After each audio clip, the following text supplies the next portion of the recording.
ውድ የቆሮንቶስ ሚዲያ ተከታዮች እንደምን አላችሁ? በያላችሁበት ሰላም፣ እግዚአብሔር ፍቅር፣ ደስታ ከእናንተ ጋር ጸንቶ ይኑር፣ አሜን።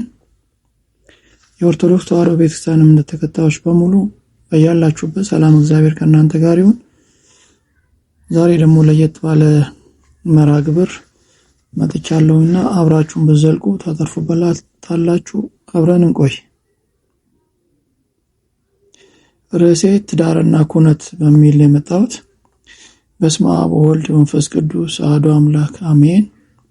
በስመ አብ ወወልድ ወመንፈስ ቅዱስ አሐዱ አምላክ አሜን። በስመ አብ ወወልድ ወመንፈስ ቅዱስ አሐዱ አምላክ አሜን። የሰው ልጅ ስነ ፍጥረት ስንመለከት በመጀመሪያ እግዚአብሔር ለሰው ልጅ ጠቃሚ እና በአግባቡ ካልተጠቀመበት ጎጂ የሚሆኑ ነገሮችን ፈጥሮ ከጨረሰ በኋላ እርሱን በእጁ አሳምሮ ፈጥሮ በምድራውያን ፍጥሮች ላይ ገዢ አድርጎ ሾሞታል። ይህንንም መጽሐፍ ቅዱስ እንዲህ ሲል ይነግረናል።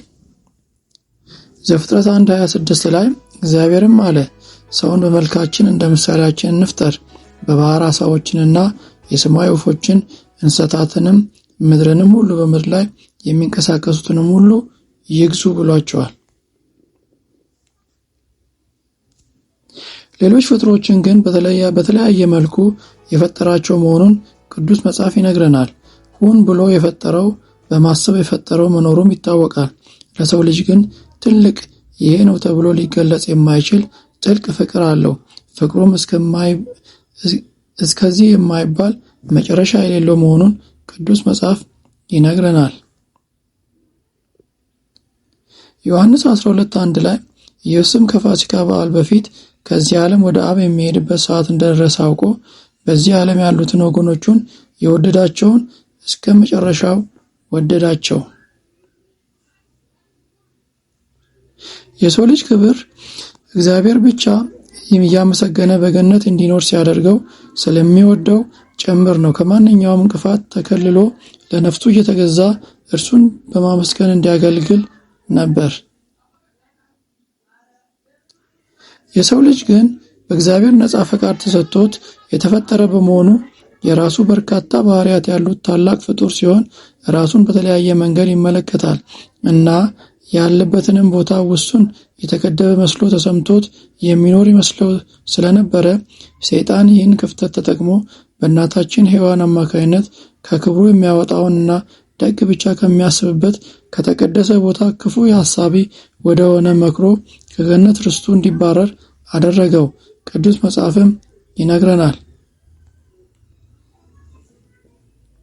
በዚህ የተነሳ ወደ ምድር ተጥሎ በሲኦል ባስካደው ሰይጣን እጅ በግዞት እንዲኖር ተፈርዶበት ሳለ አባታችን አዳም በጣም ተጸጽቶ ንስሐ ለመግባት ሞክሮ የነበረ ቢሆንም ከተጫነበት የሰይጣን ቀንበር ግዞት ሊወጣ የሚችለው በእግዚአብሔር ፈቃድና በጊዜው ብቻ በመሆኑ 5500 ዓመት ያህል መጠበቅ ግድ ሆኖበታል። ጊዜው ሲደርስ ቀደም ብዬ ባነሳሁት ሐሳብ መሰረት እግዚአብሔር በእጅጉ የሰውን ልጅ የሚያከብርና ብሎም ወሰን እና ጥግ በሌለው ፍቅር ይወደው ስለነበረ ቤዛ ሆኖ ወደ ቀደመ ክብሩ መልሶታል። ለዛሬ ሐሳቤ መነሻ እና መግቢያ እንዲሆነኝ እንጂ ከላይ ያለው መንደርደሪያ ራሱን የቻለ ሰፊና ጥልቅና ዘላለማዊ መልእክት ያለው ሆኖ እናገኘዋለን። ወገኖቼ ከዚህ በኋላ ያለውን እንድታተኩሩ እመክራለሁ። በእግዚአብሔር ፈቃድ የሰው ልጅ ከሰይጣን እስራት ነፃ ከወጣ በኋላ በምድር ፍጥረታት ላይ ስልጣንን የገዢነትን ኃይልን የተሰጠው በመሆኑ መሬትን ለምግቡ የሚሆን አዝርዕትን እያበቀለች እንድትመግበው የተፈጠረች መሆኑን ስለሚያውቅ ይህንኑ በማድረግ አዳም ከአጋሩ ሔዋን ጋር እየለፋ እየጣሩ ኑሮን በምድር እንዲያደርጉ እንደ ባልና ሚስት በመሆን ልጅ ወልደው ዘር የማስቀጠል ሂደታቸውን ጀምረው በቅብብሎች ከኛ ስለደረሰ እንዲሁ እናደርጋለን። አስተማሪያችን እግዚአብሔር ምሳሌያችንም አባታችን አዳምና እናታችን ሔዋን ናቸው። የሰው ልጅ በሕይወት ዘመኑ ወደ ምድር የመጣበትን ዓላማ ሁሉ ለማሳካት መጣር የግድ ከእርሱ ይጠበቃል። ዋናው ደግሞ ከምትመስለው ጋራ በትዳር አንድ መሆን ተፈጥሯዊ ግዴታ ነው። ምክንያቱም ብዙ ተባዙ የሚለው ፈቃደ እግዚአብሔር ስላለ እና ሕጉን መጠበቅ ስለሚገባ። ትዳር ውስጥ መግባት የእርሱ ፈቃድ መፈጸም መሆኑ ላይ ጥያቄ ያለው ባይኖርም እንዴት ይገባል የሚለው ጉዳይ ማንሳትና መመርመር እንዲሁም ፈቃደ እግዚአብሔር መጠየቅ አለበት።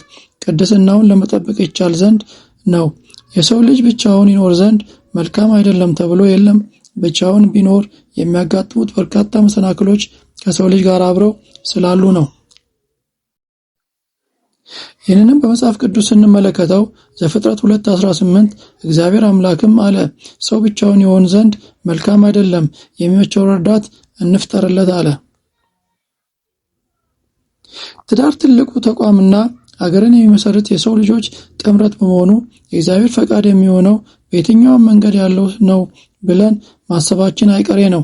ተገቢና ወሳኝ ጤናማ ጥያቄም ነው። በዓለማችን የተለያዩ መንገዶች ያሉ ቢሆንም እግዚአብሔር የፈቀደው የሚባለው ግን በክብርና በሞገስ በእርሱ ውዴታና እቅፍ ያለውን እርሱ የመረጠው ያከበረው ነውና የቀደሰውን ብቻ ነው።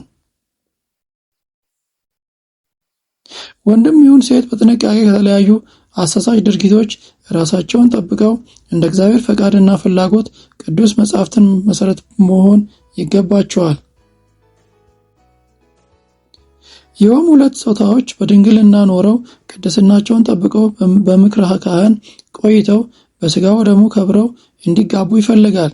ይህም አይነቱ ትዳር መጨረሻው ያማረ ሰላማዊና ረዥም ዕድሜ ያለው የእግዚአብሔርና የቅዱሳን መላእክት ጥበቃ ያልተለየው የሚወለደው ልጅም ብሩክ የእግዚአብሔር አገልጋይ በመሆን መልካም ዘር በቅድስና የሚያድግ ስለሆነ ቤተሰቡን በመልካም የሚያስጠራ በአካባቢው ታዛዥና አገልጋይ በመሆን ተወዳጅ ከበሬታ የተቸረው ሁሉም ዘንድ ተፈቃሪ ይሆናል። እንዲህ ያለው ትዳር 99% የተዋጣለት ሆኖ እናየዋለን። በቤታቸው ያለውን ድባብ ሰላማዊና መተሳሰብና መከባበር የበዛበት በፍቅር የታጀበ ወደ ወንድምና እህትነት ያደላ ግን የሥጋ ዝምድና የሌላቸው በትዳር የተጣመሩ በአንድ ጎጆ የሚኖሩ የሳካላቸው ሆነው እረፍተ ዕድሜ እስኪገዛቸው ድረስ ይዘልቃሉ።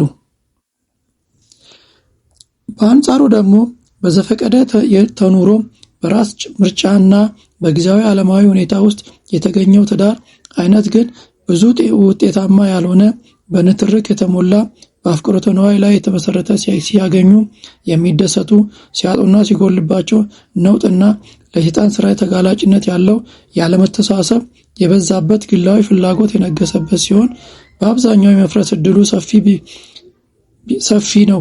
ቢቆይም በቋፍ ሆኖ አጋጣሚዎችን የሚጠብቅ ሲሆን ከነዚህ ባለትዳሮች የሚወለድ ፍሬም ይህንኑ ግብር ተለማምዶ ወደ ሰፈር ወጥቶም በአካባቢው ሰላም የማይሰጥ የተጠላ የመሆን አጋጣሚ ሲኖረው ቤተሰብ አሰዳቢም ይሆናል።